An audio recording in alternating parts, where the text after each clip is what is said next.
right, we're back. We are back. We are GrokTALK. Thanks to Guy and Jane for filling in our first legislative segment. We're going to move forward to our next legislative segment. We have some gentlemen we love to have in because there's so much stuff to talk about, and they're up in Concord, and they know what the hell's going on. And Kirk McNeil and Kevin Bloom are with us. Good morning, Vietnam. Good morning. How you guys doing? All right, guys, for the camera, I need you guys to shift logical right a little bit because Kevin, your head is kind of hidden by his. I kind of like it that way. You need to go. This is a video podcast. No hiding. Just back up a little bit more. And Steve, you come this way. I feel like the stage director at a big TV studio. Come on, move over. That's it. This is where I have to be. You change your camera. I need to be comfortable. I got to run Mom, the show. He's I got to run the show. touching me. Mom. Tell him to get back on his side of the seat. All right, so This is not Joe Biden. Can we start out with the appeal for if one of our brave listeners would like to, we're going to call it sponsor a microphone. Do it for Granite Grok, and if somebody would just do that, someone would really appreciate that. Sponsor a microphone so we can have another person talking. Yes. Because it's GrokTALK. Exactly. Talk. In all seriousness, how much does a microphone run? For Those headsets go about $200 a piece, and what we will end up doing is I have another board because we've already filled this. The newest board, we're already full again. Yeah. So I will lash the two of them together, and that way we can have 12 more. Yeah, right. Well. So you need about $200 plus another $10 for cables. I got the cables. You got the cables. Have I got cables? 7 of you guys out there listening, $30 a piece. We're done. Make it happen. I used to have extra money, but somebody jaspered me out of it. Jaspered you out of it. That's a new term that I've heard going around. Jaspered you. It seems to be synonymous with unprivileged sexual contact. I thought that was Biden. You could say that, no, he's just not, that's abidening maybe, but, and abides, no, that's not going to work because that's too good a term. Well, that's where you get to... Your wallet got Biden, right? It was groped? It was just, no, when you're jaspered, it's something completely different, like That's what where you happens get to you at the used car lot. All these bills sometimes. that he's trying to get retained, Yeah. he's just biding his time to jasper us on them. There you go. If you missed it, Conan O'Brien posted it this morning, gave his daughter the talk. In a tweet, he said, just gave my daughter the talk, where I explained that one day Joe Biden might place his hands on her shoulders. So let's talk about, we've got a list. The asset forfeiture reform bill was up. That got retained. Similar topic from previous segment. That was fun because as soon as the committee hearing began, the committee chair said, we're going to be retaining this.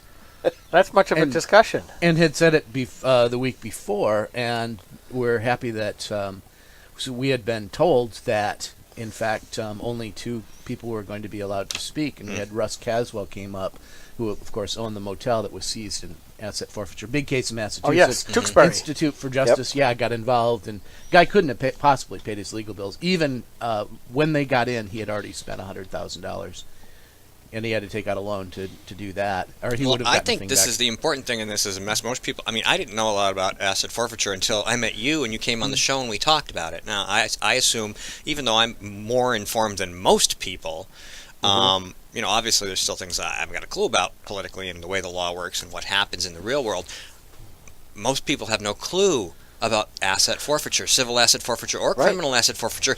They might know, that drug dealer with the car and the boat and the house had all his stuff taken away when he went to jail. And they're like, that's good. But they don't realize, I was reading on Facebook, most of the time it's just regular folks who get their stuff taken by the cops and are never charged with anything. That's correct. 97% of the people that undergo the civil asset forfeiture never fight it.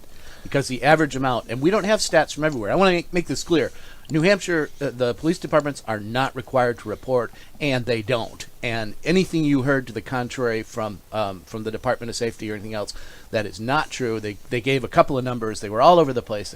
Once they said 50,000, and once they said 200,000, and then they dropped back to 140, and then they said they needed the money to buy guns. Okay, and the federal stats, they are obliged to report those. That's $1.5 million from New Hampshire. But the stats that we have are from Minnesota, and they show the average forfeiture rate there is $1,400. With again that the main people, it costs $2,000 to retain an attorney. You know, Right. Who's going to spend $2,000 to maybe get back? It's a $1,400? crazy thing where essentially what's being said in civil asset forfeiture is your stuff might have committed a crime. Right. But in criminal asset forfeiture, it's saying that you committed the crime.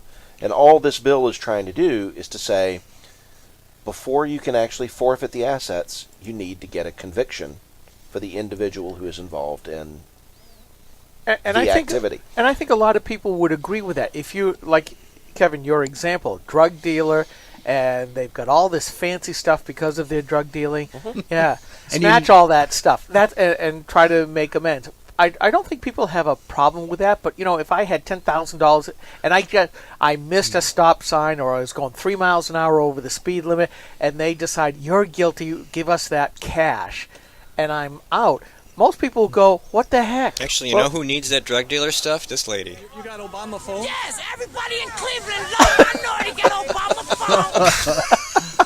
Well, I Yeah. think there was a friend of ours who's doing some work on our brewery who testified in this hearing, and I think it was a perfect example.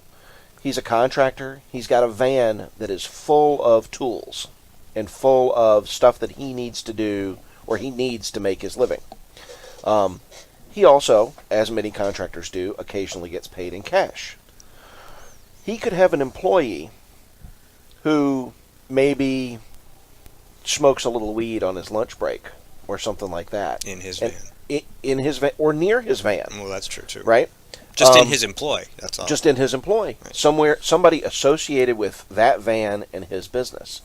And if that individual were to get caught, then he could potentially have his van and his cash and all of his tools and everything seized under civil asset forfeiture, and then he would basically have to go prove that his stuff and his cash was innocent of committing a crime. People, you could say that again 100 different times. He has to prove it, not the police. Exactly. He has to prove it. Exactly. I actually started writing a post when I was emailing you back and forth, and you connected me with that Facebook. I started framing out a post, and the theme of the post is something to the effect of, this is like the playground bully who takes your lunch money, only he has the force of law behind him. You can't. He can come up, punch you, take your cash, and you can't do a damn thing. Right. And it's interesting to hear the Department of Safety and the Department of Justice come out against this bill, particularly when you look. I don't think we have as big a problem with this in New Hampshire as places like Missouri, for example, or New York, where people really are looking at the police force as an armed gang. And it amazes me that the police here in New Hampshire and the law enforcement supporters here in New Hampshire don't understand that when you have someone who is capable, under banner of law, of bullying people in the way that civil asset forfeiture allows them to bully people, that it creates disrespect for the police department. If you want people to respect law enforcement needs to follow criminal procedures and be respectable. They need to act responsible Right. or respectful. The thing about this whole issue is that drives me crazy is that they're always saying, well, we need to be able to buy guns, we need to buy vests, we need to buy vehicles, we need to do this and this and this. It's like, right, so why aren't you going to your town fathers, your select boards, your budget committees, and what have you, and say, if the need is really that great, then why aren't you making the case for it there? Same thing at the state level. Why aren't you going to the legislators and saying, we need a bigger budget? And why are you defending... taxpayers showing up to testify against gun rights in the legislature with their uniforms on? Yeah. And that's probably done more to...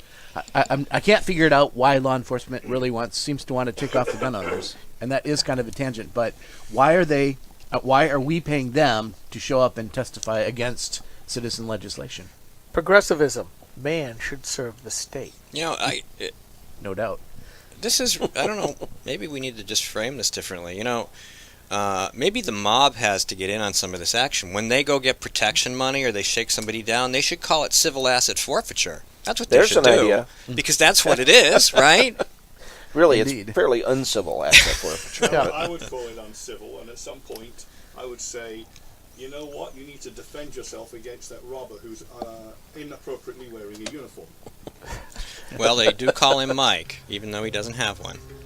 So we're going to take a quick break, and we're going to come back and talk about some more legislation, because there's so much to talk about. Stay tuned. This is GrokTALK. I'm Steve, here with Kevin and Kirk and Mike and Skip. We'll be right back.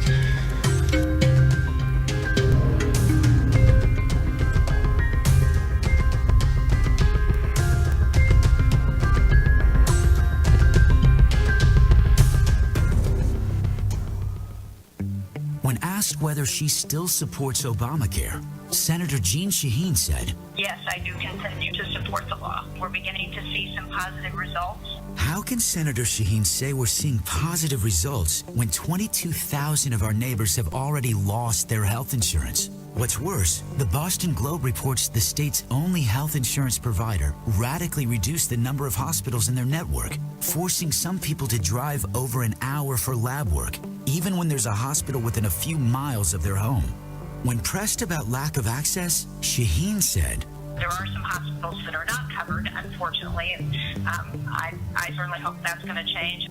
Jeanne Shaheen promised us we could keep our doctors and our healthcare coverage. Now she hopes we can get to a local hospital? Call Senator Shaheen at 603-647-7500. Tell her we need more than hope. We need leadership. Paid for by Citizens for a Strong New Hampshire. Hi, this is Rich Gerard, host of Gerard at Large in the Morning, the Manchester area's only locally owned, locally operated, focused, and interested, riveting radio show, heard live every Monday through Friday from 6 to 9 on 90.7 FM WLMW New Hampshire Family Radio, and available 24/7 live or archived at GerardAtLarge.com. Be sure to tune in.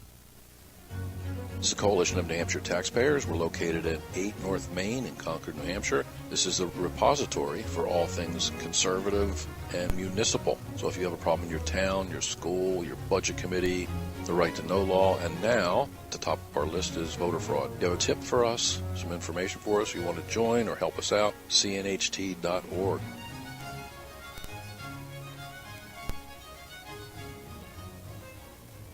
Hi, this is Rich Gerard, host of Gerard at Large in the Morning. You're listening to GrokTALK.